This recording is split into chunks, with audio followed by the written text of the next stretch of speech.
Diabetes is a disease that occurs from your blood glucose, जिसे हम blood sugar भी कहते हैं, वो हाई हो जाता है यानी बढ़ जाता है। ब्लड ग्लूकोज वो मेन सोर्स है जो हमारी बॉडी को एनर्जी प्रोवाइड करता है and it comes from the food that we eat. Hello, मैं हूँ साक्षी चौहान और आप देख रहे हैं हेल्थ अनकट। अब बात करते हैं इंसुलिन की। ये एक हार्मोन है जिसे पैनक्रियाज बनाते हैं and it helps glucose from food to get into your cells to be used for energy. पर समटाइम्स आपकी बॉडी उतना इंसुलिन नहीं बना पाती या फिर बिल्कुल ही नहीं बना पाती। ऑल्सो बना पाती है पर प्रॉपरली यूज नहीं कर पाती। Glucose then stays in your blood and doesn't reach to your cells and then over time blood में टू मच ग्लूकोज होने की वजह से हेल्थ प्रॉब्लम्स आ जाती हैं, जैसे कि डायबिटीज़। दो डायबिटीज़ का कोई परमानेंट क्योर नहीं है अभी तक मेडिकल साइंस में, पर इसे कंट्रोल करने के लिए ऐसे पेशेंट क्या कर सकते हैं ये बताएंगी हमारी health expert doctor Swati Maheshwari. Why diabetic nutrition is important for people?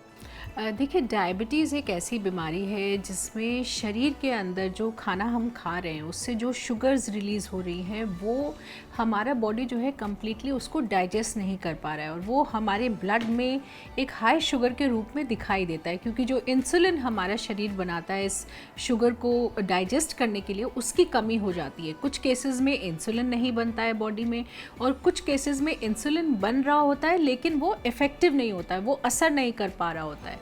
तो इस वजह से धीरे धीरे शरीर का जो शुगर लेवल्स होते हैं वो बढ़ने लगते हैं और जब शुगर लेवल्स शरीर के बढ़ने लगते हैं तो क्योंकि वही खून पूरे शरीर में हमारे दौड़ रहा है, हर ऑर्गन में हमारे वही खून जा रहा है, तो वो अगर किडनी में पहुंचा तो वहाँ नुकसान किया, हार्ट में आया तो वहाँ नुकसान हो गया। तो इस तरह से डायबिटीज़ एक ऐसी बीमारी है क्योंकि हाई ब्लड शुगर पूरी बॉडी में है तो वो हमारे बॉडी के हर ऑर्गन पर एक बुरा असर डालता है और समय के साथ धीरे धीरे ये असर जो है फिर दिखने लगता है। जैसे जनरली जो डायबिटिक पेशेंट्स होते हैं उनमें 5 से 15 साल के अंदर तरह तरह के कॉम्प्लिकेशंस उभर कर सामने आने लगते हैं अगर वो लोग कोई ट्रीटमेंट नहीं ले रहे हैं, कोई लाइफस्टाइल मॉडिफिकेशन नहीं कर रहे हैं, तो फिर ये दिक्कतें धीरे धीरे जो हैं और बड़ा रूप लेने लगती हैं और बड़े बड़े कॉम्प्लिकेशंस के रूप में सामने आने लगता है। एक डायबिटिक पेशेंट की डाइट कैसी होनी चाहिए और खाने में क्या क्या प्रिकॉशंस लेने चाहिए? ये भी आपने अक्सर देखा होगा कि लोग बोलते हैं कि डायबिटीज़ हो गई, अब मीठा नहीं खा पाएंगे, अब फ्रूट्स नहीं खा पाएंगे, कभी कुछ लोग कहते हैं अब चिकन कभी नहीं खा पाएंगे। तो ये भी एक गलत धारणा है, ऐसा नहीं होता है। हम ले सकते हैं चीज़ें लेकिन हमें उनके प्रपोर्शंस को चेंज करने की ज़रूरत है और जो चीज़ें हम खा रहे हैं हमें ये देखने की ज़रूरत है कि हम हेल्दी खा रहे हैं कि हम अनहेल्दी खा रहे हैं।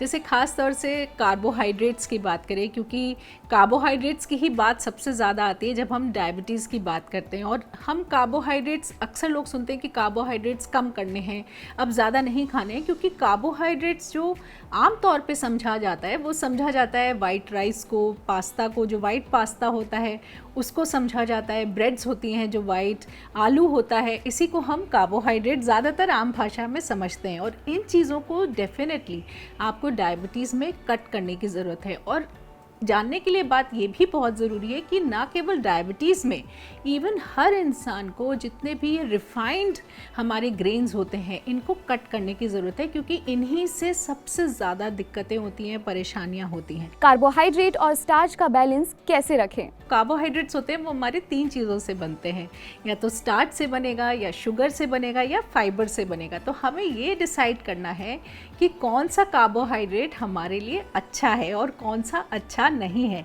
तो जितना ज़्यादा हम फाइबर्स लेंगे अपनी डाइट में उतना जो है हमें फ़ायदा होगा, हमारा शुगर लेवल लो होगा।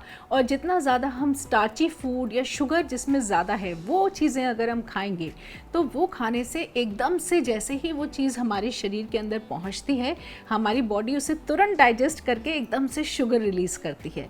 और जो ये एकदम से शुगर रिलीज़ होती है, जो सर्ज होता है ये शुगर का, यही हमारे शरीर के लिए बहुत हानिकारक होता है, क्योंकि इसकी वजह से जो बैड कोलेस्ट्रॉल होता है वो बढ़ जाता है, गुड वाला कम हो जाता है और एक इंसुलिन रेजिस्टेंस बॉडी में धीरे धीरे डेवलप होने लगता है। यानी कि इंसुलिन अगर शरीर में होगा भी तो वो आपके लिए ज़्यादा कारगर नहीं होगा, ज़्यादा फ़ायदा नहीं करेगा। आप डायबिटीज़ को ख़त्म नहीं कर सकते तो क्या हुआ, पर ज़रूरी प्रिकॉशंस लेके उसके बैड इफ़ेक्ट्स को कम तो कर सकते हैं। All you need is to make small changes in your diet and take little precautions while eating anything. तो अगर आप एक डायबिटिक पेशेंट हैं या आपके किसी नोन को डायबिटीज़ है तो आप ये वीडियो उसे ज़रूर शेयर करें। फिलहाल इस वीडियो में सिर्फ इतना ही। ऐसे ही हेल्थ रिलेटेड टिप्स के लिए please subscribe to our channel and YouTube, Facebook और इंस्टाग्राम पर ABP अनकट हमारा सोशल मीडिया हैंडल है। Thank you are watching uncut.